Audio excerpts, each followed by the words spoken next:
안녕하세요. 반갑습니다. 자, 제 뒤에 보이는 배경사진, 가을 냄새가 물씬 풍기죠? 지난 토요일에 안국동에 전시 보러 갔다가 찍은 사진입니다. 가을이 깊어가고 있습니다. 지금 1년 중에서 아마 가장 좋은 때가 아닌가 하는 생각이 드는데요. 자, 오늘 수업에 들어가기 전에 저희 회원 동정 하나 소개해드리고 수업에 들어가도록 하겠습니다. 저희 회원 중에서 박형주 회원님이 있는데 을지로에 빌딩을 오픈해서 주로 이제 작가들의 창작 공간으로 새롭게 리모델링을 했습니다. 지금 을지로 3가인가? 아이디어 회관이라는 빌딩인데요. 저 건물을 주로 이제 창작 공간으로 활용해가지고 이제 작가들한테 임대를 해주는 모양이에요. 이번에 이제 리모델링 하면서 전시회를 하고 있습니다. 10월 25일부터 11월 14일까지니까요. 시간 되시면 공간도 볼 겸 해서 한번 가보는 것도 좋을 것 같습니다. 자, 6명의 작가들이 참가하고 있는데 저희 회원이 3명이 참가하고 있어요. 자, 김현수 회원님이 출품하고 있고요. 김현수 작가는 식물의 동물성이라고 할까요? 식물도 아니고 동물도 아니고 사람도 아닌 어중간한 대상을 만들어서 인간과 동물과 식물의 유계질서를 무너뜨리는 그런 작업을 하고 있는데요. 이런 오브제 작업하고 이제 회화 작업을 같이 전시하고 있습니다. 그리고 박형주 회원님이 이제 이 건물의 주인이 되겠어요. 박형주 작가는 우리 주변에서 흔히 볼 수 있는 저런 그 사물들을 구상적으로 그리는데 대상과 나의 어떤 물화일체의 그 순간을 무심하게 그리는 그런 작업을 하고 있습니다. 그리고 손인선 작가인데요.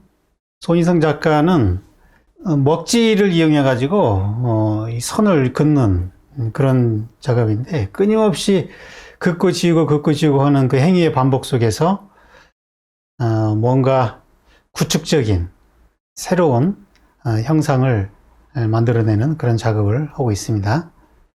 수행적인 그런 작업인데요. 네, 을지로에 있습니다.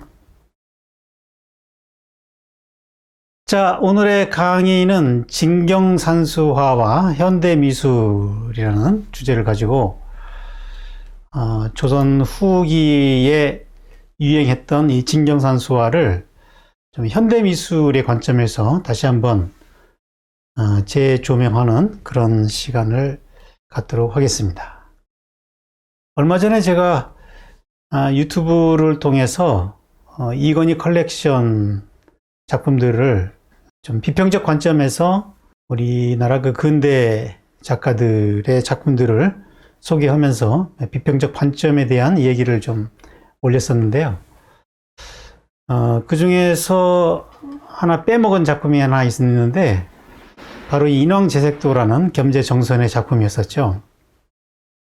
이 겸재정선의 인왕제색도는 이번에 기증된 작품 중에서 가장 중요한 작품이고, 저는 뭐 사실 이 겸재정선의 진경산수화가 우리 근대 미술의 출발로 봐야 되지 않을까 할 정도로 굉장히 그 중요한 작품인데, 이번에 그 분류를 하면서 이 작품은 이제 고미술 쪽으로 분류가 돼가지고 용산에 있는 중앙박물관에서 전시를 했어요. 그래서 이 전시는 이제 끝나가지고 지금 이제 볼 기회가 사라졌는데, 현대미술 쪽은 이제 근현대미술 쪽은 지금도 이제 전시가 진행 중에 있는 거고요.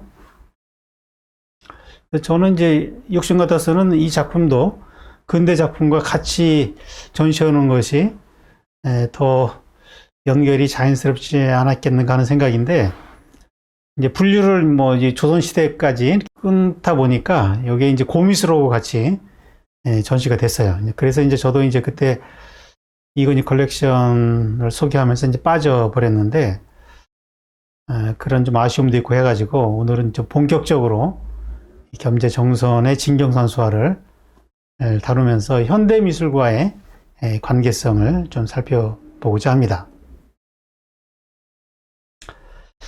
그래서 먼저 이 진경산수화의 미학적인 정의를 한번 내려보고, 미학적인 정의가 돼야 현대적인 그런 양식으로 변형이 가는 거기 때문에 저의 포인트는 과거의 진경산수화의 역사적인 사실을 소개하려는 것보다도 이것이 어떻게 현대미술로, 오늘날의 한국 작가들이 현대미술로 이 진경산수화를 다시 부활시킬 수 있을 것인가 하는 그런 부분에 초점을 맞춰서 강의를 하려고 합니다. 그러려면 일단은 그 미학적인 정의, 이 부분이 이루어져야 되는 거죠.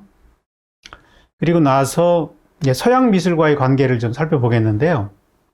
진경산수화와 후기 인상주의 작가들, 세잔, 고흐, 고갱, 이런 후기 인상주의와 관계를 살펴볼 것이고, 왜냐하면 그 시기가 서양에서는 이 자연에 대한 탐구, 그 이전에는 서양 미술에서 이 자연이라는 것은 하나의 그 인물의 배경에 불과했는데, 인상주의 이후에 이 자연을 본격적으로 탐구하기 시작하면서 후기 인상주의에서 그 자연의 그 본 모습, 시각적인 자연뿐만 아니라 시각 너머의 어떤 그 본질을 탐구했다는 점에서 이 진경산수화와의 그 접점이 생겼다고 보고 있거든요. 그래서 이제 겸재 정선의 작품과 이제 세잔 그리고 고갱 고흐의 작품을 비교를 하면서 어떻게 연결고리를 가질 수 있을까를 살펴볼 거고요. 그 다음에 마지막으로 그 입체주의와의 관계, 진경산수화와 입체주의. 이 입체주의 같은 경우도 여러 가지 그 다시점이 들어오면서 그 대상을 새롭게 해석하려는 그런 그 시도가 우리나라 그 산수화에서 여러 가지 시점을 사용하는 방식과 그 유사한 점이 있기 때문에 그런 관점에서 입체주의, 세잔, 그리고 피카소, 그리고 입체주의라고는 보기 어렵지만은 그런 다시점을 계승한 호크니의 작품까지 해서 현대미술과의 관계를 살펴보는 시간으로 삼도록 하겠습니다.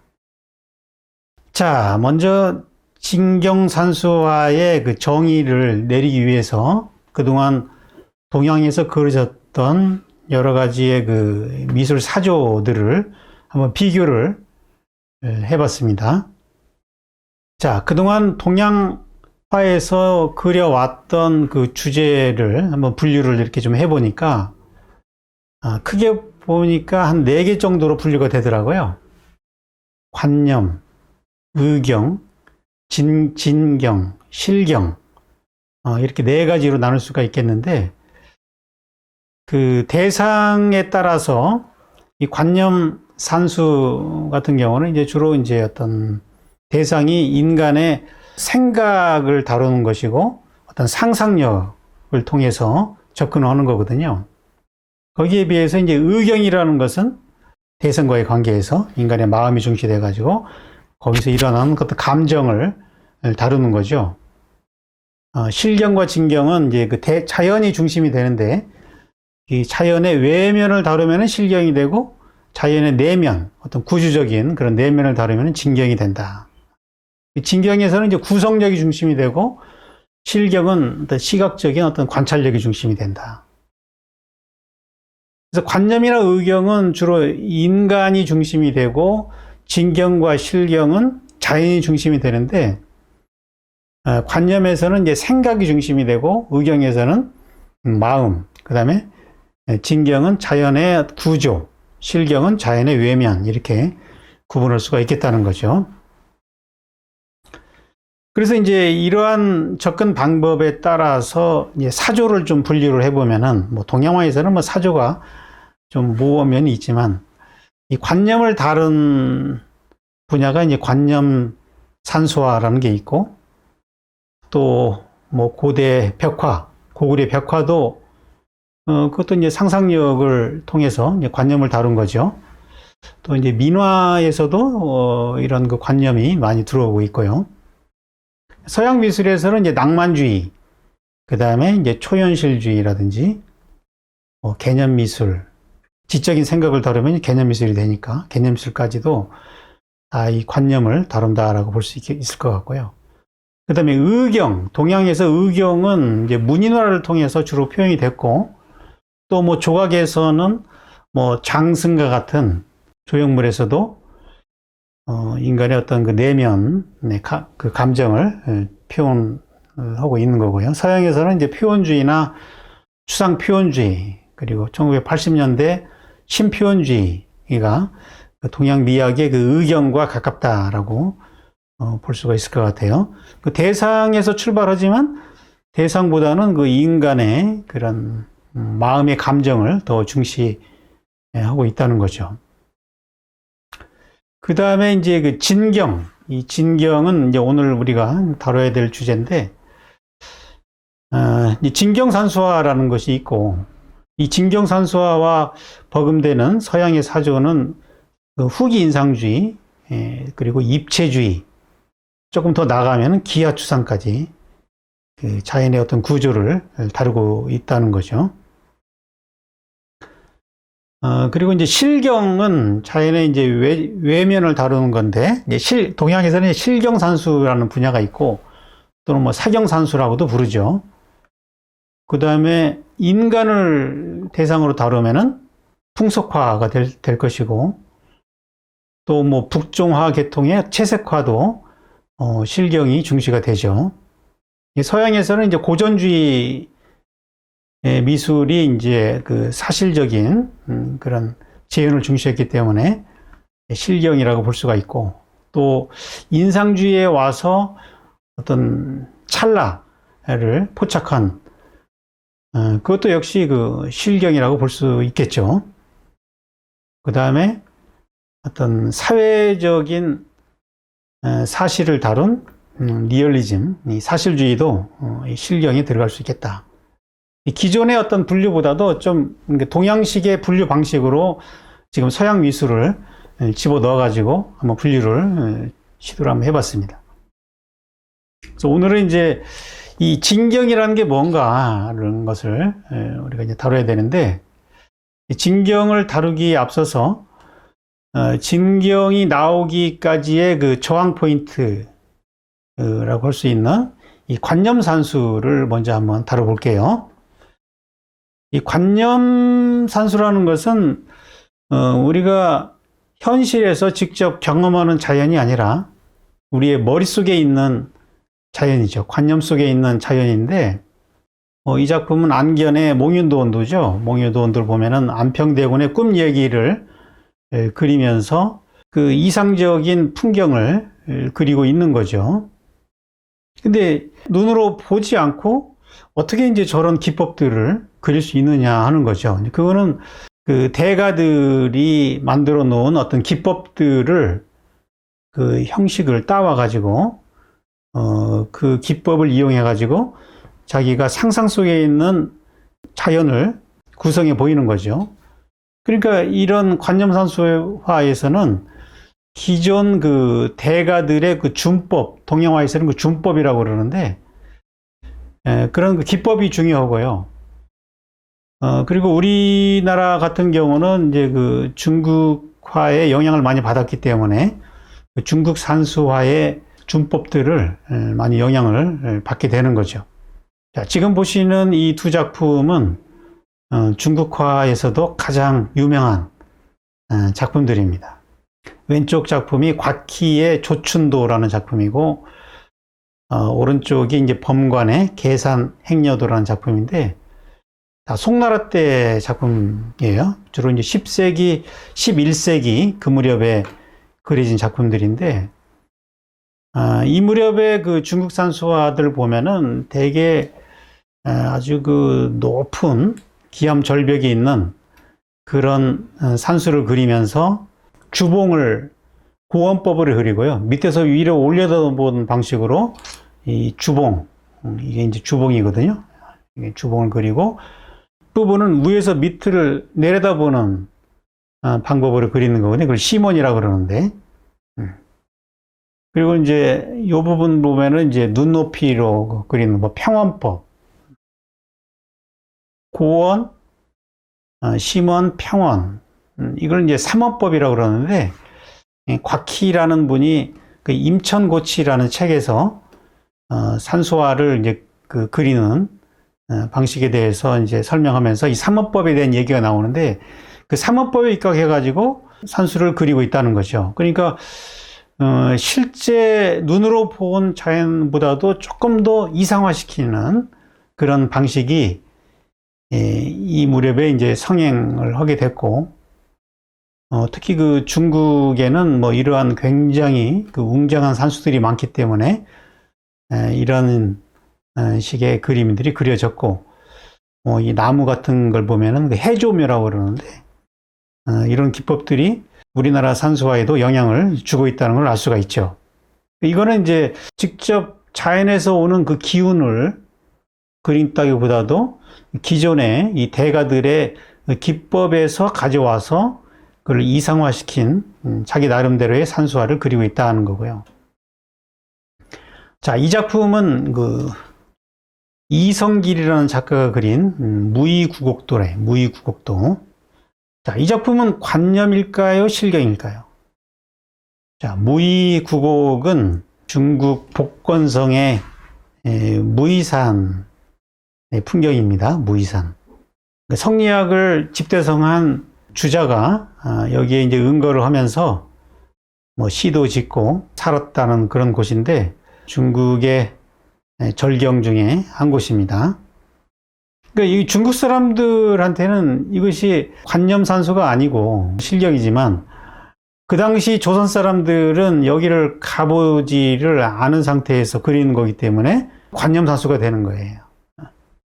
그러니까 우리가 이제 그 실경이냐 관념이냐를 구분하는 것이 어떤 실제 장소를 그렸느냐 아니면 상상해서 그렸느냐 이게 중요한 것이 아니고 그린 사람이 실제 자연을 보고 그린 것이냐 아니면은 자기의 상상을 통해서 그린 것이냐 이것이 중요한 거죠. 그죠?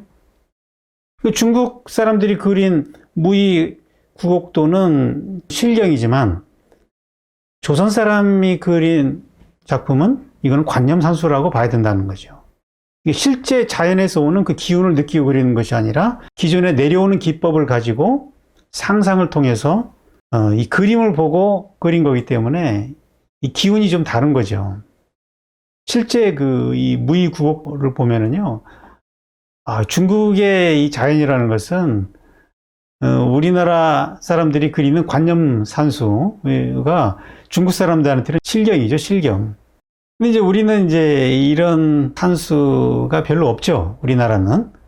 주로 이제 노년기 지형이다 보니까 산이 낮고 인간이 사는 것과 그렇게 멀지 않고 그러다 보니까 이제 자연 친화적인 그런 문화가 생겼는데 중국의 자연은 인간의 사는 데와 좀 떨어져 있고요. 그리고 한번 이 자연이 나오기 시작하면은 어마어마한 그런 규모를 갖고 있기 때문에 정서적으로 굉장히 그 숭고한 정서가 생기게 되고 우리는 그런 숭고함보다도 편안하게 같이 어우러지는 친화적인 정서가 많이 생긴다는 거죠.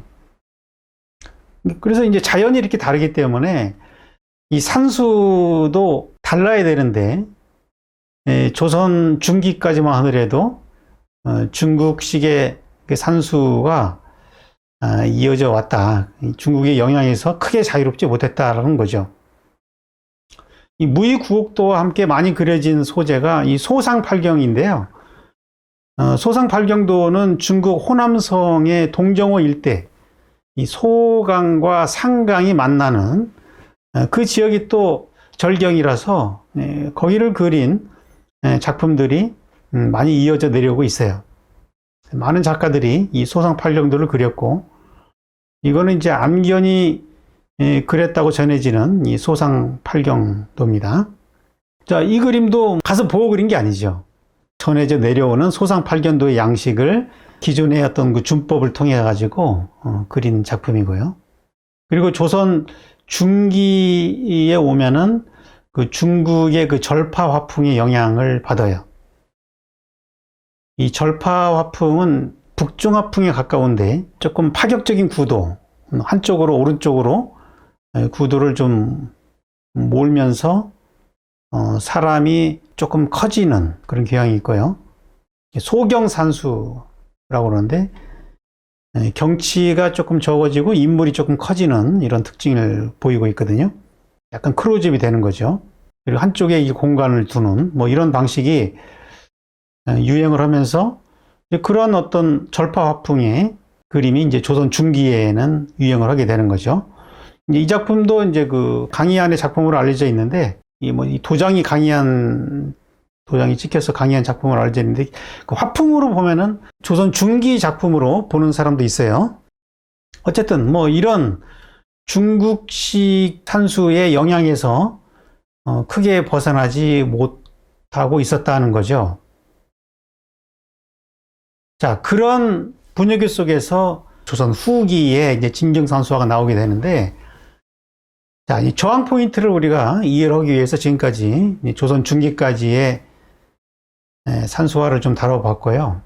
이 진경산수화를 제가 간략하게 정의를 했는데, 이상화된 자연의 모습을 상상력을 통해서 표현하는 관념산수화의 저항에서 이 저항 포인트를 우리가 이행을 해야 되고요. 감각적으로 직접 공명하고 체득한 자연의 구조적 진실과 흥취를 주관적으로 재구성한 그림이다. 제가 짧은 문장으로 썼지만 굉장히 함축적인 내용이 여기에는 들어있는데요. 자, 일단은 감각적으로 그린 것이다. 감각이라는 것은 우리의 오감을 통해서 이 자연과 공명한다는 거거든요. 자, 기존의 상상을 통해서 그림을 그리는 것이 아니라 직접 자연에 나가서 그 자연의 기운과 나의 기운이 이 공명을 이룬다는 거. 그래서 몸이 자연의 기운을 체득한다는 거죠. 체득. 이 신체가 기억을 하는 거죠. 이거는 상상으로 그리는 것과 다른 거거든요. 자연과 나의 어떤 물화일체의 어떤 체험이 중시되는 거죠. 체험. 그리고 그것을 직접 그리는 것이 아니라 눈으로 보고 바로 옮기면은 이게 재현이 되겠죠. 근데 재현이 아니라 내 몸으로 체득한 구조적 진실이라서 구조적 진실. 어떤 시각적 진실이 아니라 구조적 진실을 그리고 흥취. 동양에서의 그 자연이라는 것은 음양오행으로 이루어져 있죠. 음양오행. 음양오행이라는 것은 파동의 어떤 성질을 5가지로 나누는 거거든요. 근데 이제 오행이라는 것은 그 진동수의 문제예요. 진동수가 느릴 경우에는 단단해지는 것이고 진동수가 빠를 경우에는 자유로운 거죠.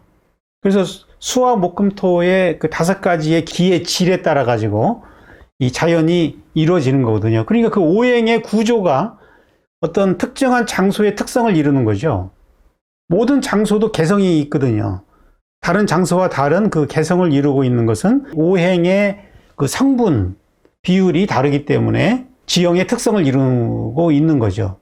그런 것처럼 인간도 동양에서는 그 음양오행으로 이루어져 있다고 보고 그 오행의 비율에 따라 가지고 그 사람의 개성을 이룬다 이렇게 보는 거거든요.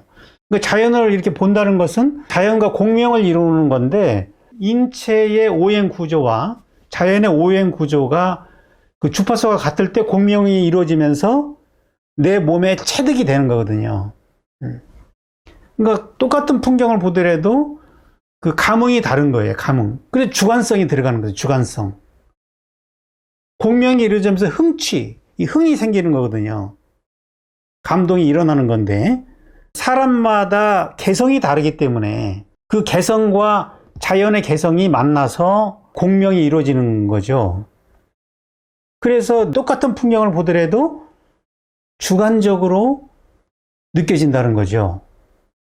자, 이것이 이제 이 자연을 보고 그리면서 생기는 하나의 그 변화인데, 그렇기 때문에 자연의 구조적인 부분이 주관적으로 재구성이 된다. 자, 그러니까 이 진경산수화가 되기 위한 조건을 제가 지금 3가지 정도로 지금 포인트를 잡아냈는데, 첫째는 그 감각적인 부분이 들어가 줘야 된다는 거죠. 감각적인. 자연과 그 하나 되는 그 체험이 일단 실려야 되는 것이고, 그 다음에 그 감각을 인상주의처럼 표면적으로 보는 것이 아니라 구조적 진실을 담아놔야 된다. 구조적 진실. 그 구조적 진실이 마음의 내면에 남아 있어가지고 다시 이제 종합적으로 재구성해내는 거거든요. 그 구성 방식은 굉장히 주관적일 수 있는 거죠. 이 재구성의 방식은 이 서양의 입체주의와 아주 유사한 방식이 되는 거죠. 그래서 이 3가지의 조건이 갖춰질 때 우리가 진경산수화다라고 말할 수가 있고, 이 진경산수화를 제가 그 현대적인 현대미술의 관점에서 보는 것은 서양에서도 인상주의부터 이 현대미술의 시작으로 보는 이유는 그때부터 눈으로 보는 이 감각적인 부분을 중시했다는 거죠. 그 이전에는 서양의 고전예술도 상상을 통해서 그리다가 인상주의부터 이 감각적인 표현을 중시하게 되는 거거든요. 직접 이제를 가지고 야외에 나가서 바라본 풍경을 그리는 거거든요. 그런 면에서 보면은 이 진경산수화와 접점이 있는 거죠. 그리고 그 이후에 입체주의 추상미술로 이렇게 오면은 단순하게 감각에 그치지 않고 감각 너머의 구조적인 진실을 파악해 나가고자 한다는 거죠. 그러면 이 진경산수화의 고리가 생기는 거죠. 그리고 주관성, 그린 사람의 주관적인 표현. 자, 그러니까 이 진경산수화의 현대적인 요소들이 미학적으로 볼 때 다분히 들어가 있다. 이런 미학을 가지고 얼마든지 현대적인 그림으로 이거를 재해석해낼 수 있다는 거죠. 그래서 진경이라는 것은 참진자를 쓰는데 단순하게 눈으로 보는 시각적인 외면이 아니라 외면 플러스 내면. 내면은 우리가 눈으로는 볼 수 없지만 직관을 통해서 인식할 수 있는 거거든요. 보이지 않는 그 이면을 우리가 직관으로 통찰을 해가지고 그 2개를 섞을 때 이 진경이라고 할 수 있다는 거죠. 그러니까 이 진경이라는 거는 서양에서 말하는 구상도 아니고 추상도 아닌 거예요. 구상은 외면이죠. 추상은 내면이죠. 진경은 구상과 추상을 합쳐놓은 거가 되는 거죠. 그리고 우리나라 조선 후기에서 나온 이 진경산수화라는 것이 현대미술에서도 중요한 시사점을 줄 수 있다. 서양이 구상과 추상의 그런 이분법적인 논리로 전개됐기 때문에 그것을 종합하고자 할 때 이 진경산수화의 방식이 중요한 아이디어가 될 수 있다. 저는 그렇게 생각을 합니다. 자, 이 진경산수화의 대가는 겸재정선이라는 분인데 조선시대 화가 중에서 가장 중요한 작가를 한 사람만 꼽으라면은 주저없이 겸재정선은 들 것 같아요. 이 작가가 중요한 이유는 기존의 산수화의 역사가 고려부터 조선까지 쭉 이어져 왔잖아요. 그런 산수화 역사 속에서 새로운 흐름을 열었는데 그 새로운 흐름이 한국적인 정체성의 문제와 이 희대성의 문제를 해결했다는 거죠. 제가 정선을 중요하게 보는 것은 그 부분이에요. 정체성과 이 희대성, 이 조형성의 삼박자가 완벽하게 맞아떨어진 작가가 이 조선시대 화가 중에서는 정선이다라는 거죠. 자, 이분의 그 배경을 좀 이렇게 보면은요, 고향이 이제 서울인데요. 이제 백악산, 인왕산 아래죠. 그 백악산 근처에서 청운동 그 근처인데, 그리고 이제 그 인왕산의 풍경들을 주로 많이 보고 자란 거죠. 그리고 20세 때에 김창집의 추천으로 도와서 화원이 됐고, 양천 현감은 지금으로 말하면은 구청장 정도 돼요. 구청장. 양천구 아시죠? 저 목동 있는데 그 양천구청장. 그 당시에 이런 관리들이 이렇게 그 예술에 조예가 깊었다는 얘기죠. 지금은 뭐 공무원들이 뭐 이렇게 예술에 조예 깊은 사람이 별로 없잖아요. 근데 그 당시에는 이런 위대한 예술가들이 양천구청장이었다니까요. 그러니까 이 조선시대에는요, 이런 선비들이 이 시서화는 기본이었다고요. 그러니까 그때가 어떻게 보면 더 선진국이었던 것 같고, 더 이 미학적 인간들이 더 많았던 시절이 아닌가, 그렇게 생각이 되고, 지금은 너무 이렇게 분화가 많이 돼가지고, 뭐 정치와 학문과 예술이 다 이렇게 분리가 돼버리니까, 전문 기술을 익힌 직업가들이 돼버리거든요. 그러니까 뭔가 인문학적인 깊이가 없는 거죠. 이 정선이 양천구청장이라니까 좀 신선하죠. 그 당시 그 시대 상황을 좀 보면은요, 중국의 그 명나라가 여진족인 청에게 멸망을 당하죠. 1644년에. 정선이 1676년에 태어나는데, 뭐 그보다 한 30년 전에 그 명나라가 멸망을 해요. 그 오랑캐라고 불리던 그 여진족한테 멸망을 당하는 거죠.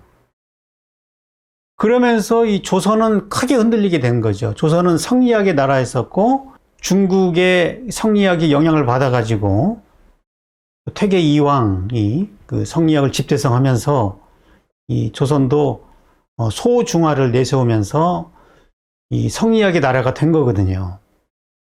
근데 청나라가 명나라를 멸망을 시키니까 이제 종주국이 사라져버린 거죠.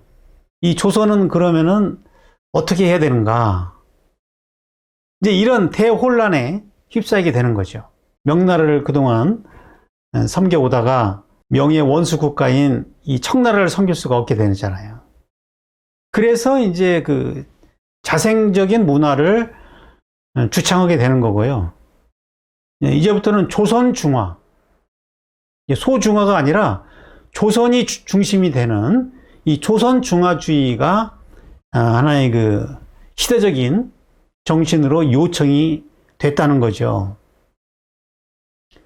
그리고 퇴계 이황 중심의 이 성리학, 퇴계 이황은 이 주자학파에 가까워요. 주리파죠, 주리파. 인간의 어떤 본성이 자연의 이치와 같다고 보는 것이 성리학이거든요. 주자의 성리학이죠, 그게. 그리고 이에 오면은요, 주기파예요, 주기. 이보다도 기를 중심인 거예요, 기. 기라는 것은 어떤 우주의 작용이죠, 작용. 이가 어떤 원리라면은 기는 작용이에요, 작용. 이의 성리학은 퇴계 이황의 성리학을 받아들이면서도 주리론을 주기론으로 바꾸는 사람이죠.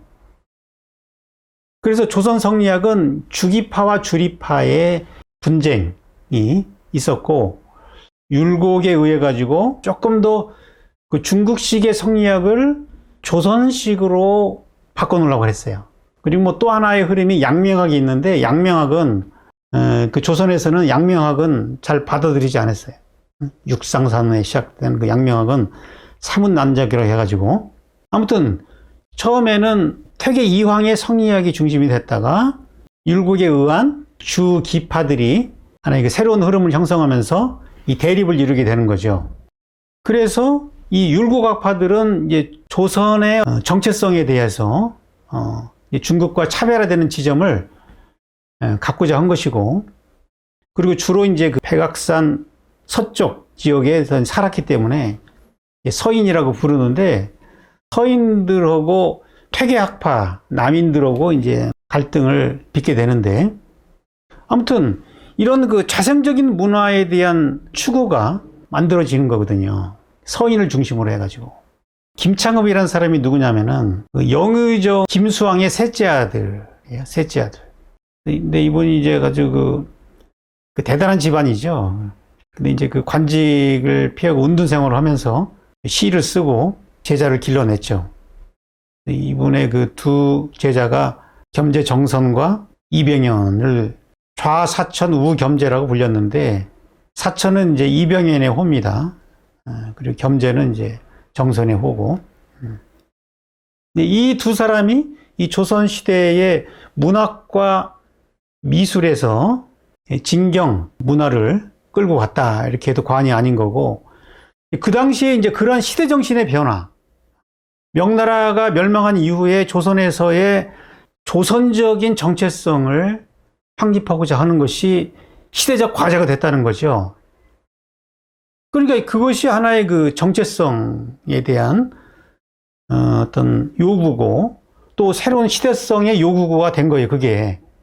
그거를 누가 해낼 수 있느냐, 그런 정체성과 시대성의 요구를 누가 해낼 수 있느냐, 이제 그것이 이제 새롭게 바뀐 사회 상황에 맞는 새로운 영웅 탄생이 기대되는 그런 시기였는데, 문학에서는 이병연, 미술에서는 겸재정선이 그걸 해냈다는 거예요. 그래서 두 사람이 아주 절친이었었죠. 물론 사천이 나이가 5살이 많지만 한 동네에 살았고, 다 같은 스승 밑에서 배우면서 중마고우로서 어렸을 때부터 같이 서로 시와 그림으로 교류를 나눈 거죠. 요 그림은 겸재와 사천이 이제 서로 교류하면서 시와 환상간, 시와 그림을 서로 바꾼다는 거죠. 그래서 여기 보면은 이제 그 사천이 쓴 글이 있는데, 내 시와 그대의 그림을 서로 바꿔보면은 둘 사이에 누가 남고 모자라는지 어찌 값어치를 매길 수 있겠는가. 하고 이제 도장을, 오른쪽에 도장을 천금 물전이라고 찍어가지고 천금을 줘도 팔아먹지 말자라는 그 약속을 한 거죠. 오른쪽에 있는 사람이 사천 이병연이고, 왼쪽에 있는 사람이 겸재정선입니다. 사천 이병연은 아주 수염이 굉장히 길었다고 그러는데, 이 시를 쓰면서 이 수염을 이게 뜯는 버릇이 있었다고 그래요.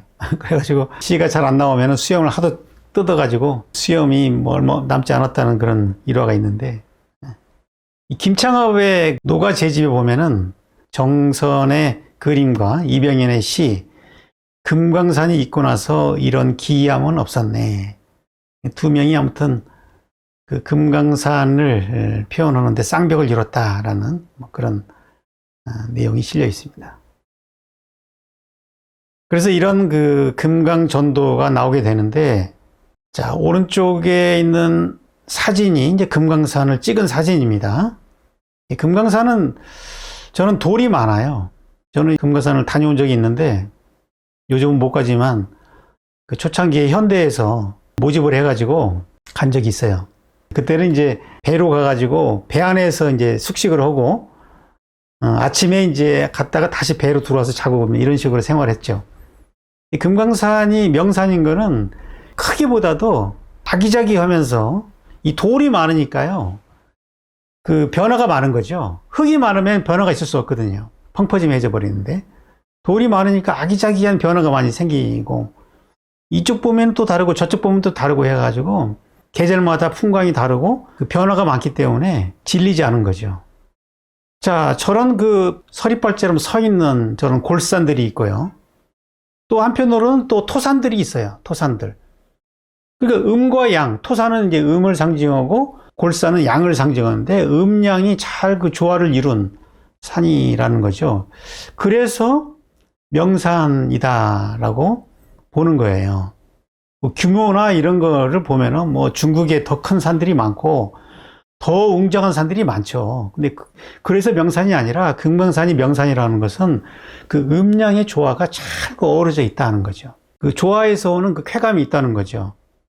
그러니까 겸재정선은 저 금강산을 보면서 그런 시각적인 걸 보면은 그렇게 같이 보기가 어렵죠. 근데 구조적인 그 음량의 그 비율을 보거든요. 음량의 구조적인 그 비율. 그래서 그런 금강산의 전모를 그리기 위해서 원형 구도 안에 오른쪽은 주로 골산을 그리고 왼쪽은 토산을 그려가지고 원형 구도의 태극처럼 이렇게 하면은 이제 그 태극이 되잖아요. 태극처럼 해서 왼쪽은 토산, 오른쪽은 골산 해서 음량의 대비를 드러내고 있는 거죠. 이런 것이 바로 구조적 진실이라는 건 얘기예요. 시각적으로는 이걸 잡아낼 수 없어요. 이 비행기 타고나 이 봐야 이렇게 전체를 볼 수 있는데 이 금강산을 계속 돌아다니고 여행하면서 구조적인 그 비율을 체득을 해가지고 그거를 재구성한 거죠. 재구성.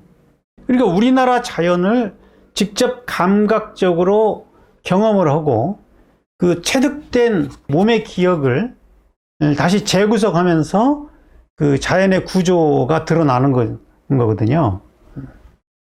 그 당시 이병현이 금강산 밑에 그 현감으로 발령을 받아가지고 그러니까 이병현도 그 당시 구청장이라니까요. 구청장. 그 금강산 그 주변 그 동네 구청장이었다니까요. 그래가지고 이제 이병현이 1712년이죠. 그쪽으로 발령이 나가지고 둘이 같이 여행을 하면서 이병현은 시를 쓰고 겸재정선은 그림을 그리고 뭐 그런 식으로 하는 거죠. 자, 이병현의 시를 한번 읽어드릴게요. 금강산 여행 중 친구 정선이 비료봉을 보자 문득 그림을 그리고 싶어 조바심을 냈다. 그런데 마침 붓이 없었다. 정선이 씩 웃더니 내 손에 붓을 빼앗아 일필시주로 쓱 비료봉을 그렸다. 여기 이제 비료봉입니다. 먹만으로 젖은 듯 그려내니 신이 전하듯 더욱 기이하고 뛰어난 옅은 구름이 달을 가린 듯 하네. 흥이 다하자 붓을 던지고 일어서니 산과 더불어 가볍게 희롱하였구나. 다 그린 뒤 나보고 가지라 하니 관아의 창 가운데 걸어두었네. 실제 이 비료봉의 모습인데요. 실제와 좀 다르죠. 실제와 달라요. 눈으로 본 것과 내가 느낀 거는 차이가 있다는 얘기죠. 중요한 부분이 강조가 되고 또 단순화가 이루어지고 눈으로 보는 게 아니기 때문에 내 몸에 기억이 된 걸 기억되어 있는 거는 단순한 어떤 인상이 기억되어 있거든요. 형태에서 오는 인상. 그러니까 이렇게 단순화가 되면서 강조가 되는 거죠. 강조. 이거는 구상도 아니고 추상도 아닌 거예요. 자, 여기는 이제 금강산의 그 초입에 있는 이 장안사라는 데거든요. 장안사. 이거는 그 장안사 주변 풍경이라기보다도 금강산의 구조예요. 금강산의 토산과 골산의 그런 어떤 비례를 맞추기 위해서 지금 오른쪽과 왼쪽을 지금 골산과 토산으로 이렇게 설정을 하고 그 가운데 계곡을 이렇게 둔 거거든요. 이건 완전히 재구성이에요. 완전하게. 제가 가봐서 안다니까요. 이렇게 될 수가 없어요. 이 실경과 진경은 다른 거예요. 그걸 막 혼돈해서 막 쓰는 사람들이 있더라고요. 진경산수와 실경산수를. 실경은 눈에 의존하는 거예요. 시각적인 진실입니다. 진경은 시각 플러스 어떤 구조적인 진실이 반영이 돼가지고 재창조해내는 거예요. 재창조. 그러니까 실제보다도 더 이상적으로 재창조가 가능해요. 이게 그 진경의 매력이에요.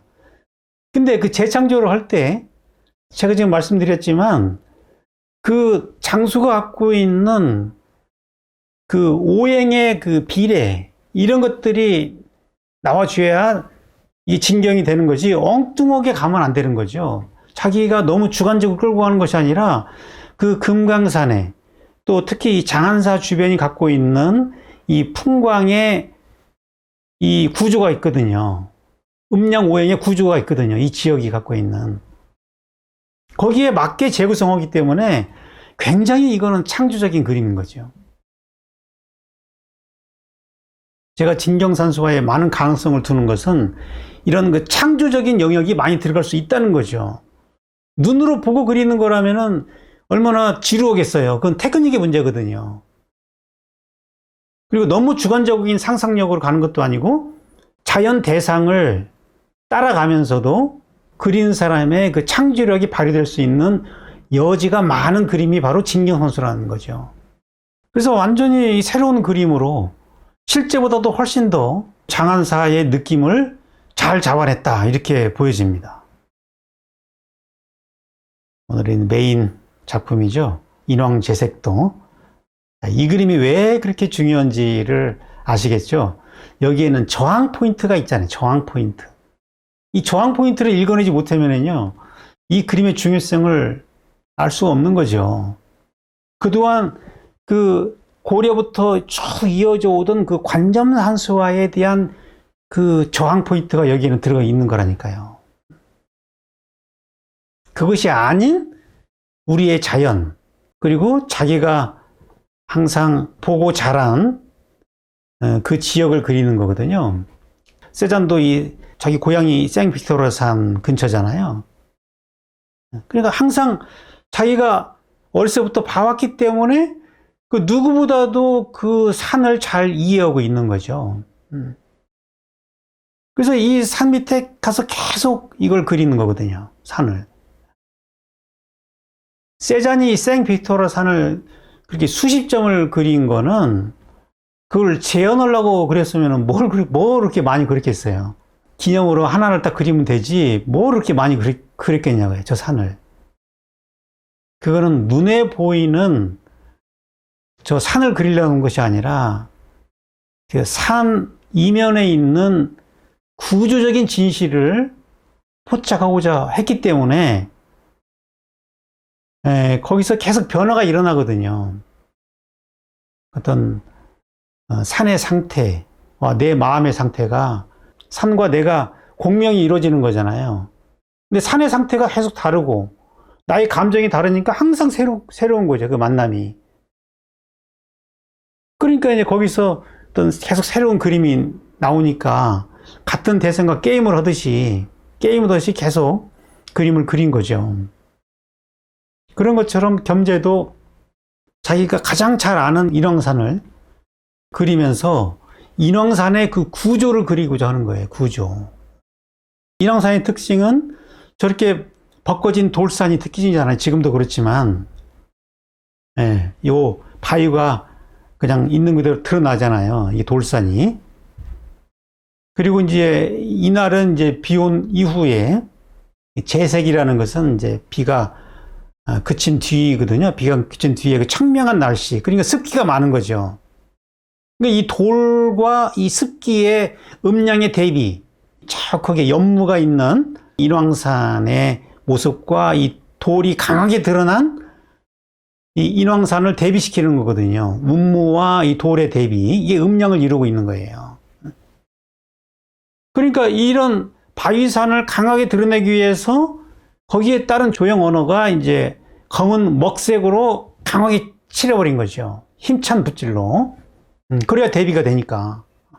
그러면서 여러 가지 앵글에서 본 최선의 조합을 통해서 이 인왕산의 꿈틀거리는 그 힘을 드러내는 거거든요. 여기에는 그야말로 음량과 오행, 단단한 것과 부드러운 것, 물에 흐르는 것, 나무, 다 있죠. 오행이 다 있죠. 인왕산의 오행의 조화를 그리는 거라고요. 자, 그렇게 보면은 어떤 자기의 어떤 그 체험이 여기에는 녹아져 들어 있는 것이고, 자연이 내 신체 안으로 들어와서 신체에 녹아든 자연이 새롭게 구조화되면서 나오는 거기 때문에 이건 단순히 눈으로 보고 그린 것도 아니고 주관적으로 그린 것도 아닌 그야말로 진경이라는 건 진경. 정선이 느낀 인왕산의 오행, 오행이 내 몸에 저장되어 있다가 그 기억이 다시 그림으로 나오는 거거든요. 신체를 통해서 이렇게 나온다 하는 거예요. 신체를 거쳐가지고 나온다. 거기서 재창조가 일어난다는 거예요. 재창조. 그게 중요한 얘기지. 이 집이 누구 집이고, 이런 게 중요한 게 아니라는 얘기예요. 뭐 이게 이병인의 집이고, 뭐 미술사학자들이 뭐 그런 이야기들을 자꾸 만들어내고, 그렇다 하더라도 그런 내용들은 중요한 내용이 아니라는 얘기예요.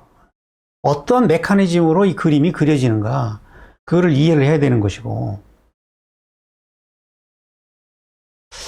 자, 제가 이제 세잔과 이제 유사성을 비교를 하는 이유는 세잔과 통하는 데가 많아서 그러는데, 자, 세잔은 이제 인상주의에서 출발을 하잖아요. 그 모네의 인상주의에서 출발을 하는데, 근데 인상주의의 영향을 받으면서도 뭔가 만족이 안 되는 거죠. 왜냐면은 너무 눈에 의존해서 그림을 그리니까 저 눈으로 볼 수 있는 것 너머에 어떤 그 진실이 있을 텐데 그 자연의 그 진실을 어떻게 눈으로 다 잡아낼 수 있냐는 거죠. 그 지점이 불만이 생긴 거예요. 그래서 이제 그 미술관을 돌아다니면서 이제 고전주의 미술을 보면서 이제 푸생에 꽂힌 거죠. 푸생. 그래서 푸생의 어떤 그 견고한 구조와 저 모네의 인상을 섞으면은 자연을 제대로 잡아낼 수 있지 않을까. 자연의 표면과 자연의 내재적인 구조를 잡아낼 수 있을 것이라고 생각한 거예요. 그러니까 이 지점에서 정선의 생각과 그대로 일치가 되는 거죠. 세잔이 이렇게 얘기를 합니다. 인간은 눈과 머리를 같이 가지고 있으니 화가는 이 둘을 같이 사용해서 작업해야 한다. 자, 여기서 눈이라는 것은 뭘 의미하는 거예요? 인상주의, 모네 인상주의를 말하는 거죠. 눈만 가지고 그린다는 얘기죠. 눈의 망막에 비친 대기만 그린다는 얘기죠. 그리고 푸생의 고전주의라는 것은 머리로만 그린다는 거죠. 머리로만. 저 주제는 상상을 통해서 가져오는 것이고, 비너스에 대한 주제를 상상을 통해서 가져와가지고 이성적으로 그쪽을 구성을 하잖아요. 저 삼각형 구도로. 이건 머리가 하는 것이지 어떤 눈으로 본 감각적인 풍경이 아니잖아요. 근데 인간은 눈도 있고 머리도 있다. 좌뇌도 있고 우뇌도 있다. 왜 그러냐? 둘 다 필요하니까 있다는 거죠. 그냥 그림 그릴 때 이 둘을 같이 써야 된다는 거죠. 눈과 머리.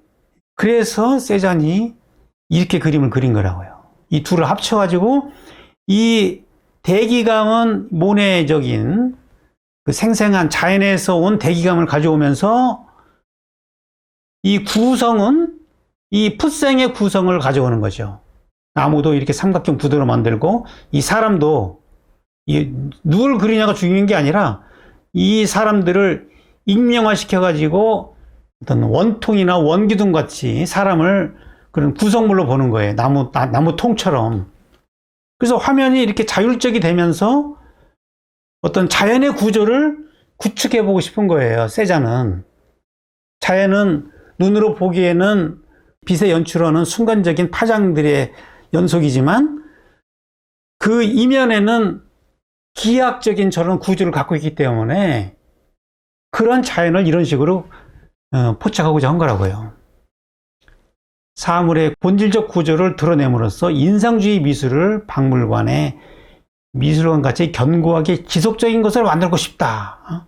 자, 이런 의도가 이런 작품으로 나오게 됐다는 거죠. 이것이 세잔인 거예요. 그 세잔의 작품을 보면은 부모가 분명하죠. 그죠? 푸생이 아버지고 모네가 어머니잖아요. 그죠? 이 대가들은 항상 혈통이 분명해요. 그 부모 사이에 딱 태어나기 때문에 아버지 쪽을 너무 닮아도 안 되고 어머니 쪽을 너무 닮아도 안 되는 거예요. 왜? 그렇게 한쪽을 너무 닮으면은 자기 자리가 포지션이 안 나오기 때문에 이 접화가 돼야 되는 거거든요. 둘 사이에 가운데에 딱 서야 자기 자리가 포지션이 생긴다는 거예요. 포지션. 정확하게 그 자리를 잡잖아요. 그러니까 이 부모를 정확히 잡지 않으면 그 사이가 정확히 안 나오기 때문에 중복이 된다는 거예요. 다른 작가랑 중복이. 자, 세잔의 얘기를 더 들어보죠. 나의 유일한 목표는 자연을 대면할 때 나의 능력이나 기질에 상관없이 내가 보고 있는 것이 닮았건 아닌 건 상관없이 지금 나의 눈앞에 나타나는 것 이외에는 모두 잊어버리는 것이다. 그러니까 지금 세잔의 목적은 저 자연 대상을 닮게 그리는 게 목적이 아니에요. 그건 상관없다는 거죠. 닮고 안 닮은 거는 중요한 거 아니라 저 산과 나 외에는 다 잃어버린다는 얘기예요. 완전 무라일체를 체험하고 싶다는 거예요. 왜? 그때 저 산이 내 신체의 각인이 되기 때문에, 그래야 그 각인된 신체가 그림으로 나올 수 있기 때문에, 각인된 신체를 통해서 나온 그림은 눈으로 본 자연과 차이가 있어요. 그 차이 나는 지점을 세잔은 지금 그리고자 하는 거예요. 그 지점에서 겸재정성과 비슷한 점이 있다는 얘기예요. 근데 이제 그 세잔의 경우는 그 구조라는 부분에 있어서 해석이 달라요. 원통, 원기둥, 뭐 이런 것이 자연의 어떤 그 기본 구조로 보는 것이고, 겸재정성 같은 경우는 그 구조를 음양의 관계로 보는 거죠. 이쪽은 양이고 이쪽은 음이잖아요. 토산과 골산의 이 음양의 그 대비. 왜냐하면 겸재는 주역에 능통했기 때문에 주역에 따른 본질을 이해했기 때문에 이렇게 나오는 거죠. 그리고 세잔 같은 경우는 그 서양의 전통적인 그 기하 전통 속에서 어떤 사고가 형성됐기 때문에 이런 차이가 있는 거죠. 이 두 작가가 비슷한 데가 있죠. 그리는 걸 보면은. 실제 자연을 어떻게 다시 재창조하는가를 보기 위해서 사진과 한번 비교를 해봤어요. 세잔의 경우는, 그러니까 시점이 변하지는 않아요. 일시점으로 그리면서 저런 형태, 이 삼각형의 이 산의 형태가 이제 그대로 나오고, 색깔은 저 색이 하나의 감각을 통해서 나한테 밀고 들어오는 거예요. 그럼 내 몸에, 내 신체에 저 색의 파동이 저장이 되는 거거든요. 그리고 나의 눈은 저 산을 보면서 집과 산의 저런 기하학적인 형태들을 파악을 해요. 그게 머리를 통해서 저 산의 형태를 파악하고, 감각을 통해서 저 색을 몸에 체화시키는 거죠. 그러면은 그것이 막 뒤섞여 가지고 종합적으로 재구성해서 나오는 것이 세잔의 그림인 거죠. 이성적으로 파악한 형태와 감각적으로 수신한 컬러가 다시 손을 통해서 재구성된다는 얘기죠. 그러니까 사실적이지 않은 거죠. 세잔의 그림은 진경산수어다 이렇게 부를 수가 있는 거예요. 우리가 미술사에서는 후기 인상주의다라고 부르려고 하지만, 그 후기라는 말은 인상주의에서 벗어났다는 얘기잖아요. 그 벗어난 지점이 어떤 그 구조적인 진실을 그 파헤치고 있다는 얘기거든요. 근데 그 구조적인 진실을 어떻게 드러내느냐. 거기에 대한 적절한 용어가 없기 때문에 그냥 후기라고 이름 붙여놓은 거라고요. 근데 지금 거기에 대한 적절한 용어가 있잖아요. 진경. 그게 왜냐면 외면과 내면, 눈으로 본 것과 마음으로 느낀 거, 이게 합쳐진 게 이 진경이라니까요. 세잔의 그림을 진경산수라고 불러야 되는 거예요. 그리고 이런 진경산수가 갖는 미학적인 의미라는 것은 무라일체의 합의를 추구한다. 세잔도 그런 얘기를 하거든요.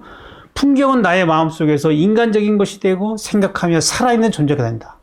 풍경이 하나의 그 색의 파동을 통해서 내 신체로 각인이 되기 때문에 내 몸 안에서 그게 살아있는 존재라는 거죠. 같이 공명을 이루니까. 그래서 나는 나의 그림과 일체가 된다. 우리는 무지갯빛 혼돈 속에서 하나가 된다. 무라일체가 된다는 얘기죠. 그 하나된 상태를 그리는 거예요. 그러니까 이전에 그 모네가 눈으로 관찰해서 그리는 것과 이건 다른 거라니까요.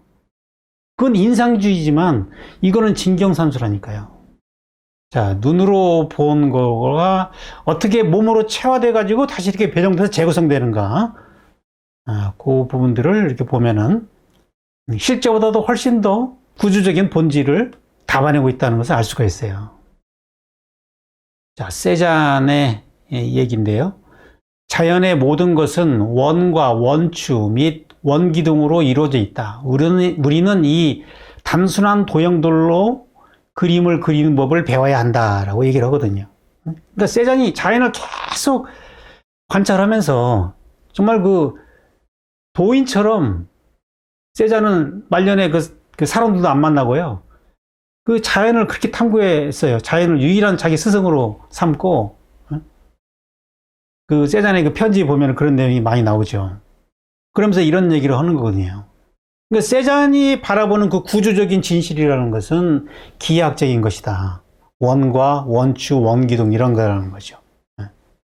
그렇게 형태를 파악하고 그 다음에 빛의 대기감 이런 거를 섞어서 나온 그림이 이제 세잔의 진경산수하고 겸재정선도 이런 단순화 보세요. 얼마나 심플하게 이 폭포를 단순화시키는 거 보라고요.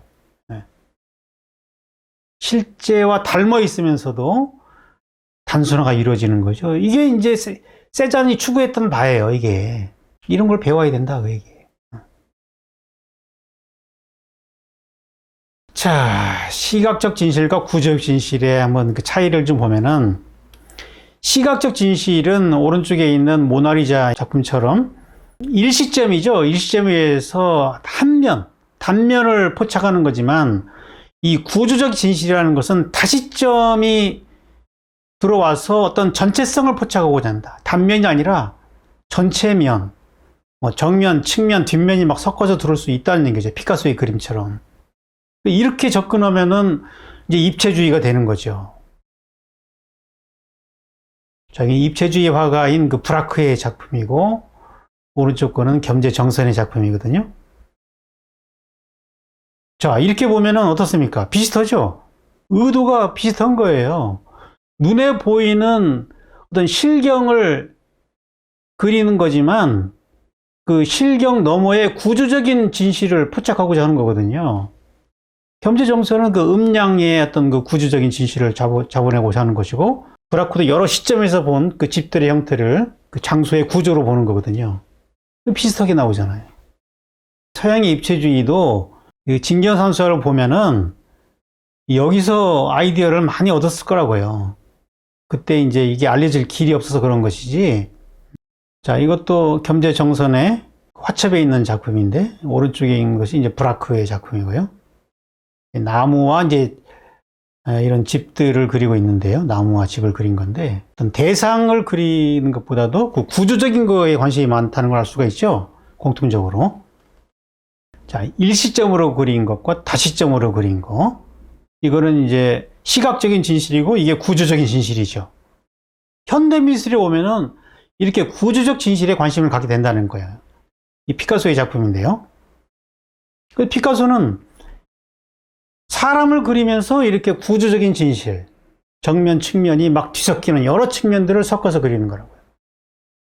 진경산수화에서는 산수에서 이런 걸 시도했지만 인물에서도 얼마든지 이렇게 응용이 가능하다는 얘기죠.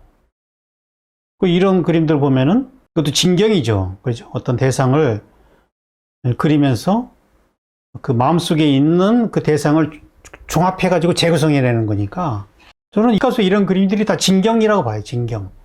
여러 측면에서 본 것들을 구조를 재구성하는 거니까. 그 입체주의라는 말은 사실 뭐 그렇게 적절한 표현은 아니죠. 입체, 뭐 입방체처럼 생겼다는 건데 미학적인 용어는 아니라고 보고요. 진경이라면은요, 미학적인 용어입니다. 이건 진경은 어떤 대상의 그 진짜 풍경이라는 거거든요. 그 진짜라는 것은 눈으로 보이는 것과 보이지 않는 것을 다 함축하는 것이 이게 진짜라는 얘기죠. 이 피카소도 눈에 보이는 저는 투우장의 모습과 어떤 구조적인 그 투우장의 모습을 합쳐가지고 눈에 보이는 것 이상의 진실을 지금 그리고자 하는 거잖아요. 우리 눈은 한쪽밖에 못 보니까. 이 진경이죠, 뭐예요, 이게. 근데 이제 이 몬드리안에 오면은 이 자연을 구조를 너무 단순화시켜가지고 결국 수평과 수직으로 가버리는 거거든요. 이렇게 되면은 이제 추상이 돼버리니까 너무 보편적인 쪽으로 가버리는 거죠. 이거는 이제 장소성이, 개별성이 사라져버리는 거예요. 이렇게 되면. 자, 진경산수에서는 그 장소의 개별성을 그리고자 하는 거잖아요. 그래서 어떤 구성이 새로움이 나오는데, 몬드리안으로 가면은 그 본질을 너무 보편적인 본질로 가버리니까 수평과 수직만 남겨놓잖아요. 빨강, 노랑, 파랑만 남겨놓고. 이러면은 이제 그 장소의 차별성, 어떤 대상의 차별화된 개성이 안 나오고 대상과 나의 어떤 교류가 안 생기기 때문에 관념적이 돼버리는 거고요. 이 기하학적인 쪽으로 가기 때문에 이렇게 되면 혼이 실리지 않는 거죠, 그림에. 그림에 어떤 에너지가 실려잖아요. 그 에너지라는 것은 대상과 내가 교류하면서 생기는 그 에너지가 있어야 되거든요. 그것이 원본이 돼가지고 붓으로 표현이 돼야 되는데, 이렇게 가면은 그 에너지가 사라지기 때문에 디자인이 돼버린다는 거예요, 디자인. 이 진경산수는 그 장소성을 포기하지 않는 거예요. 너무 이렇게 구조적인 진실로 가면은 그게 약화되어 버리니까요. 그리고 후기 인상주의에서 이제 그 고호 같은 경우는 그 구조적인 진실을 힘으로 봐요, 힘. 어떤 기하학적인 걸로 보는 게 이제 세잔이라면은 그 고호는 그 눈에 보이는 것, 그 이면에 있는 것이 하나의 그 에너지라고 보는 거예요, 에너지. 그래서 막 나무를 볼 때도 저렇게 막 꿈틀거리면서 위로 올라가는, 눈으로는 안 보이지만 계속 나무는 위로 자라고 있는 거잖아요. 그 힘을 그리는 거라니까요, 힘. 그래서 저렇게 나선형을 통해서 그 힘을 표현하고 있는 거고요. 이 겸재 정선에서도 그 힘이 이런 그 소나무 그림 같은 데 보면은 그 힘을 드러내고 있는 거죠. 그러니까 그 입체주의는 좀 지적으로 같지만 겸재 정선은 입체주의적인 면과 이 고호의 힘으로 보는 면이 같이 섞여 있다, 이렇게 볼 수 있어요. 기운 생동한 그 지점이 정선의 그림에는 있거든요. 자, 이게 이제 정선의 만폭동도인데 금강산의 만폭동을 그린 거예요. 왼쪽에 있는 것이 실제 사진이고 요게 이제 그림인데, 사진과 그림을 비교해 보면은 얼마나 응용이 됐는지, 어떻게 변형을 시키는지 알 수 있겠죠. 그림이 실제 장소보다 훨씬 좋아요. 그림에서는 이 음량의 이런 그 조화라든지, 이 뒤에 이게 안 보여요. 이 뒤에 이 비로봉인데, 비로봉이 잘 안 보이고, 이렇게 이런 돌산도 잘 안 보이는데, 이제 음량의 조화를 위해서, 이 골산과 토산의 조화를 위해서 이거 그린 거잖아요. 그리고 이 만폭통의 특징, 여기가 이제 너럭바위거든요. 여기죠, 여기. 넓은 바위예요. 여기에 있으면은 이제 아늑해요. 주변이 이제 산으로 둘러싸여 있어가지고, 그런 어떤 병풍처럼 만들어주고, 바람길을 또 터주고 해서 아주 시원한 풍경을 만들었죠. 물이 이렇게 계곡물이 흘러내려오고 있고, 나무들이 이렇게 안 생겼는데 아무튼, 실제보다도 더 이상화 시켜가지고 나무들을 그리고 있습니다. 오행의 조화가 완벽하게 이루어진 명당을 그린 거죠. 주로 이제 선으로 표현하기 때문에 이 진경산수화에서는 그 기운 생동을 포기하지 않는다. 이 입체주의만 하더라도 너무 기하학적인 그 다시점을 초점을 맞추다 보니까 좀 힘이라는 부분이 좀 상실되는 측면이 있는데, 진경산수화에서는 다시점을 잡아내면서도 그 기운 생동한 그 힘이 들어가 있다. 그러니까 세잔과 고호를 합쳐놓은 것 같은 게 정선이죠. 그래서 이 고호의 스케치를 보면은 다 선적으로 표현하는 것은 이 선적인 조형 언어가 힘을 표현하는데 유리하기 때문에 그런 거예요. 동양어는 선이 중시되니까 선으로 그 힘을 표현하고 있는 거죠. 그러니까 비슷해 보이잖아요, 이렇게 보니까. 그죠? 이 비슷한 고호가 그린 이 계곡과 정선이 그린 계곡. 근데 이제 고호는 어떤 공간에 대한 개념, 그리고 음량에 대한 개념이 없는 거죠. 그죠? 그러니까 이 풍경이 답답하면은 그림도 답답해지는 거예요. 풍경이 탁 트인 풍경을 그릴 때는 그림도 그렇게 그려지는 거지만, 저렇게 답답한 풍경을 그릴 때는 그림이 답답해졌죠? 왜? 그 구도는 눈에 많이 의존을 하다 보니까 그렇게 된 것이고, 겸재정선은 답답하지 않죠. 왜? 자기가 이상적으로 변형을 시키기 때문에. 그 변형이라는 것은 금강산의 구조를 이해하기 때문에, 음양오행의 구조를 이해하기 때문에 그 구조에만 벗어나지 않게 자유롭게 변형을 시켜버리거든요. 굉장히 이거는 창의적인 그림인 거예요. 풍수적으로 명당을 만들어 버리는 건데, 근데 실제 장소와의 관계를 보면은 그렇게 다르지 않아요. 다르지 않으면서도 실제보다 명당을 만들어 버리는 거거든요. 근데 그거는 거기까지는 지금 변형을 못 시키는 거죠. 그냥 장소가 갖고 있는 거를 그대로 따라가는 거죠. 선만 가지고 힘을 부여하는 거거든요. 이 정선이 얼마나 대단한 작가인지를 알 수가 있죠. 이제 고갱과 한번 비교를 한번 해보죠. 자, 고갱의 경우는 자연 대상에서 출발을 하지만 여기다가 상상력을 개입을 시키는 거죠. 상상력. 눈으로 본 것과 내 머릿속에 있는 그 상상력이 결합이 돼가지고 어떤 주관적인 변형을 시도하는 거거든요. 눈으로 보기에는 아주 비슷한 그런 구도를 잡아내고 있는데, 저 뒤에 산이 있고, 집이 있고, 그 마당에 나무가 있고, 정선은 인왕산 근처에 있는 자기 집인데, 이렇게 보일 수가 없죠. 근데 이걸 완전히 그 인왕산과 자기 집을 막 섞어가지고 재구성해내는 거죠. 자기 모습도 여기 들어있고. 이거는 이제 눈에 의존해서 그리고 나서 그 다음에 이런 소재들이나 이 색깔들을 완전히 주관적으로 변형을 시켜버리는 거죠.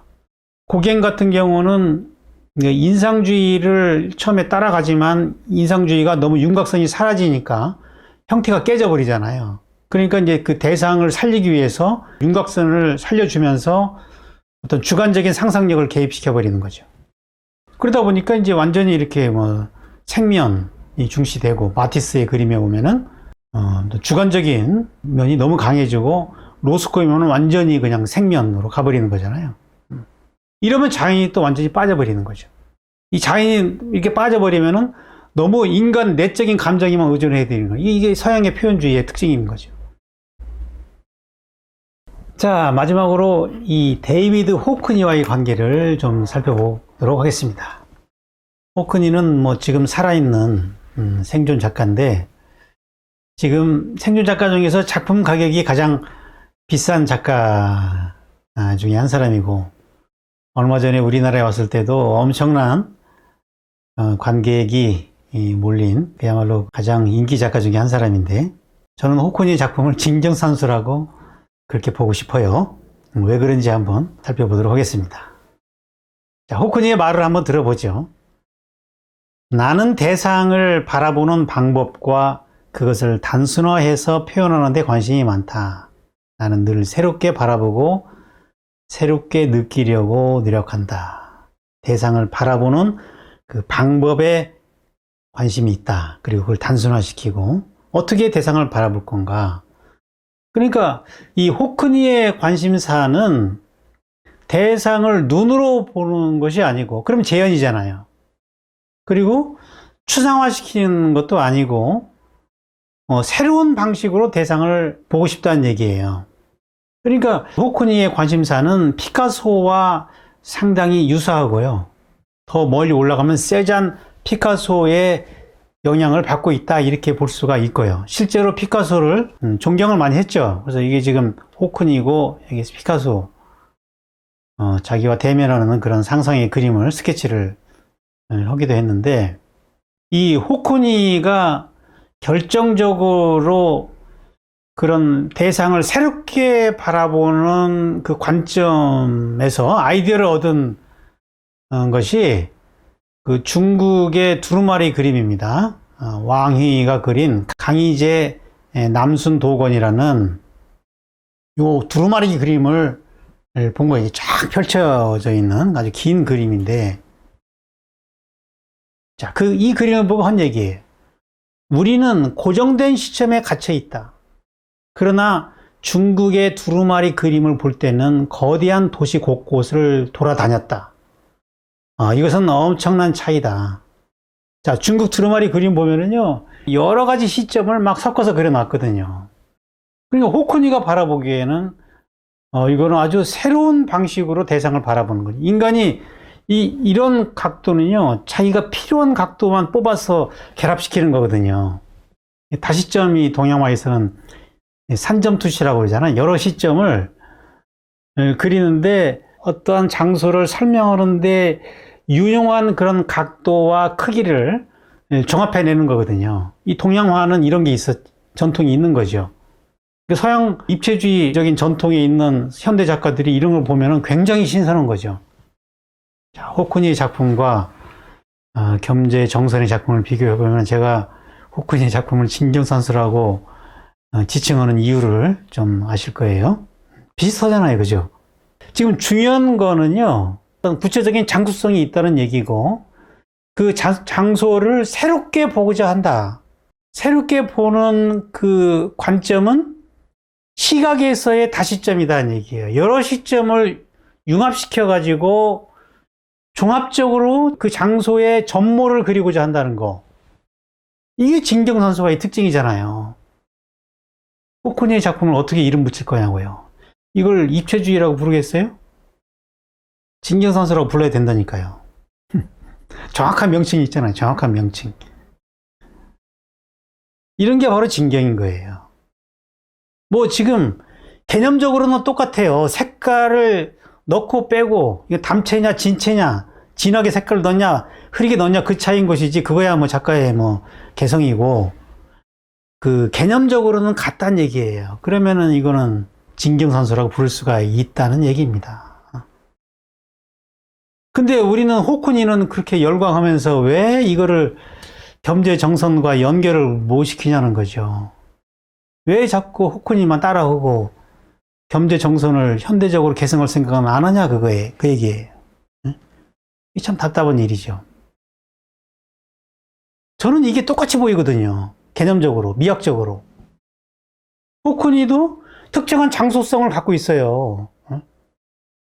몬드리안처럼 그렇게 보편적인 추상으로 가는 게 아니라 특정한 장소에, 특정한 장소. 그 장소를 여기서 본 거, 저기서 본 거, 다양한 시점에서 본 거를 재구성하는 거예요. 장소를. 이게 진경산수라니까요. 지금 여기도 청풍계라는 그 인왕산 근처, 자기가 살던 그 동네를 그린 거예요. 겸재 정선이. 그 동네를, 장소성이 있는 데를 재구성한 거라니까요. 여러 시점에서. 뭐가 다르냐는 얘기예요. 뭐가 달라. 이건 1739년 작품이고, 이건 1980년 작품이에요. 몇 년 차이입니까?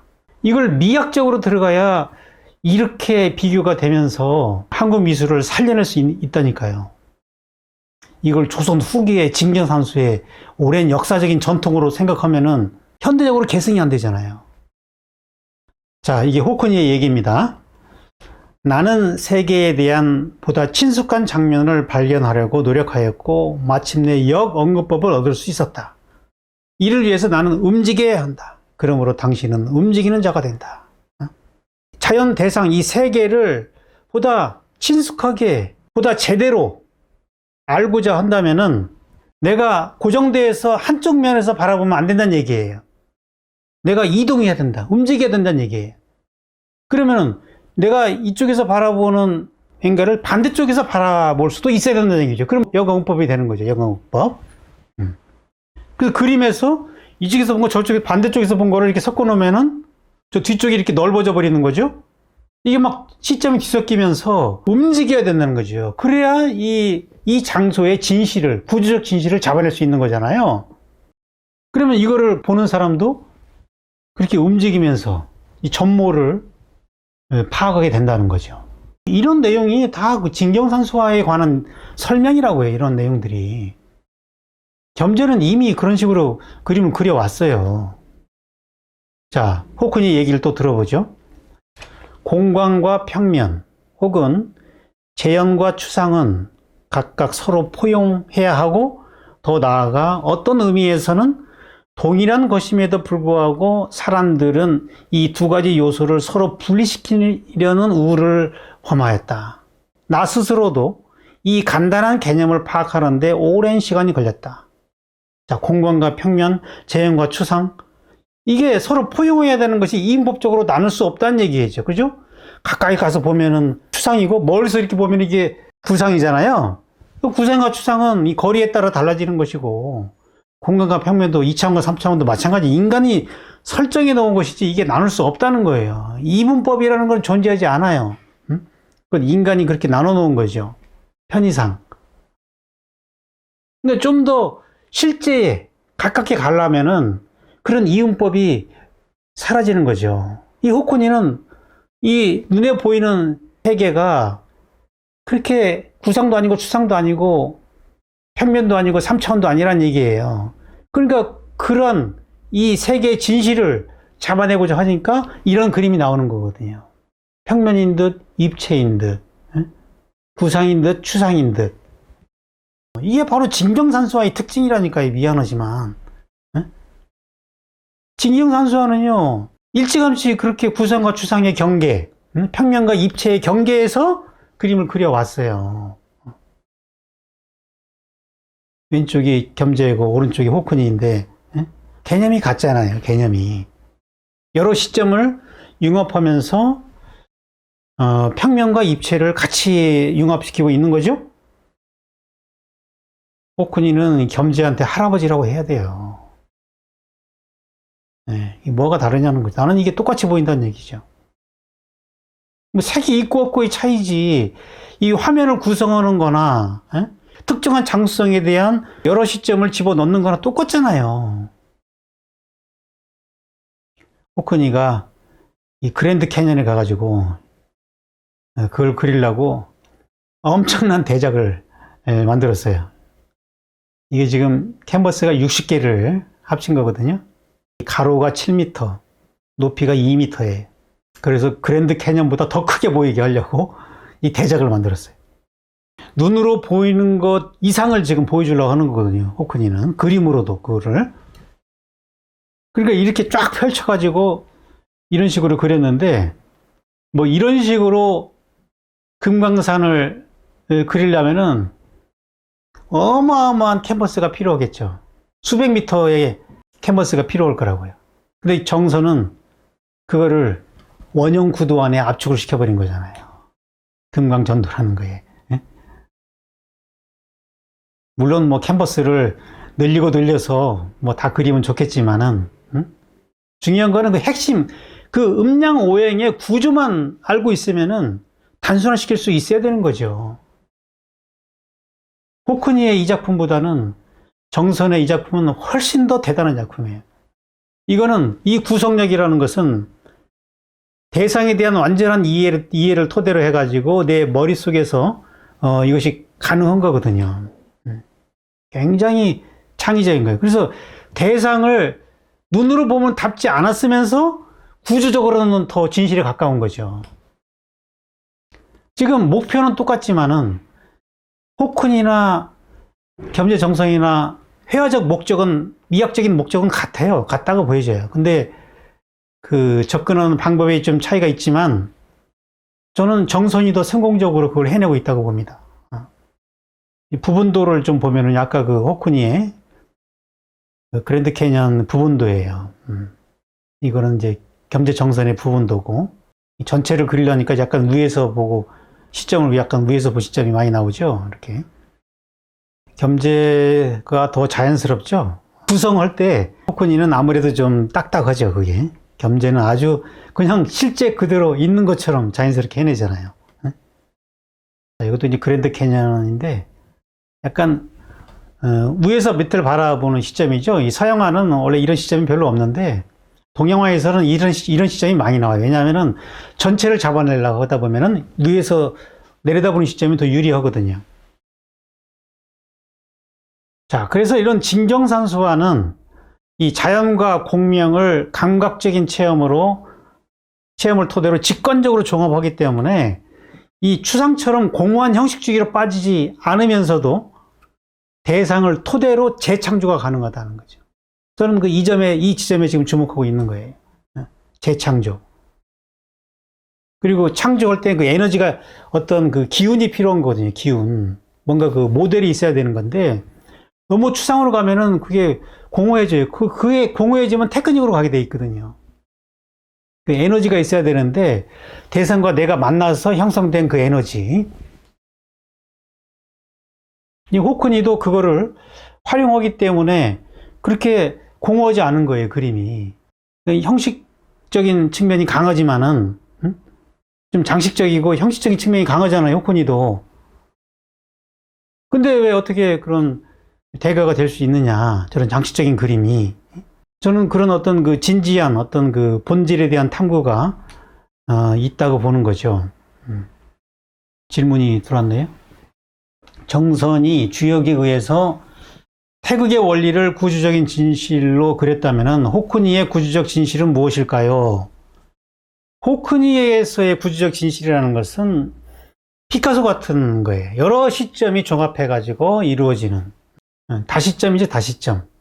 시점이죠, 시점. 거기서 생기는 구성과 추상이 종합된 그 사이에서 자리매김이 되는 거죠. 그래서 이 호크니를 평가한 이 평론가 중에서 마르코 리빙스턴이라는 사람이 쓴 글인데요. 호크니에게 움직이는 초점의 의미는 관객을 회화 공간 외부 어느 지점에 묶어두지 않고 그 공간 안으로 끌어들이는 데 있다. 호크니의 주된 관심사는 실제적인 움직임과 상상의 움직임, 실제적인 공간과 제한된 공간 간의 물리적인 등가성을 이끌어내는 것이다. 자, 호크니의 작품에서 움직이는 초점, 시점이 하나가 아니니까 움직이잖아요. 이것이 어떤 의미를 갖느냐 하는 것은 회화 공간을 한 지점에 묶어놓지 않는다. 일시점이지 않다는 얘기죠. 그것은 보는 사람을 공간 안으로 끌어들인다는 얘기죠. 그러니까 이쪽을 보려면은 우리가 이제 이쪽 가서 여기를 봐야 되고, 여기를 보려면은 여기에서 이쪽을 바라봐야 되는 거거든요. 그러니까 우리 보는 사람을 공간 안으로, 그림 안으로 끌어들여 가지고 사방을 둘러보게, 그림에서 여행을 하게 만들어 버리잖아요. 동양화는 원래 이렇게 그렸거든요. 그림을 그린 사람이 저 안으로 들어가서 그리고 보는 사람도 저 안으로 들어가 있는 거죠.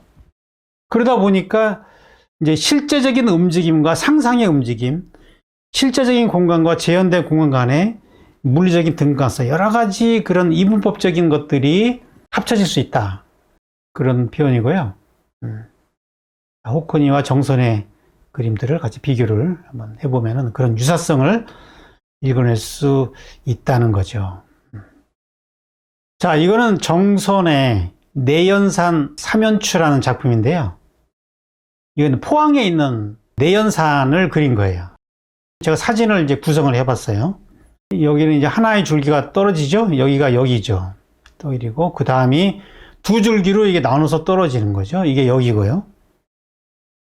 그 다음에 이제 밑으로 여기 한참 밑으로 와서 또 여기서 떨어지는 것이 여기이고, 제가 가까운 사진을 찾아가지고 한번 이렇게 여기가 맞게 이제 구성을 한번 해봤는데, 그러니까 이런 장소를 사진으로 표현하려면 이런 식이 되는 거죠. 사진으로. 근데 이런 사진을 하나의 그림으로 그리면 이렇게 그려지는 거고요. 눈으로 보고는 절대로 이렇게 그릴 수 없어요. 근데 이걸 이렇게 자연스럽게 실제 이렇게 있는 것처럼 자연스럽게 그려내는 거잖아요. 근데 호크니는 실제 이런 자연을 이런 식의 그림처럼 하기 위해서 사진을 여러 커트를 찍어서 이렇게 융합하고 있어요. 이게 호크니의 포토 몽타주 사진 작품이에요. 이런 거예요. 특정한 장소를 여러 앵글에서 사진을 찍어가지고 다시 그거를 합치는 거죠. 이거를 자연스럽게 그려버리면은 겸재정선의 회화가 되는 거예요.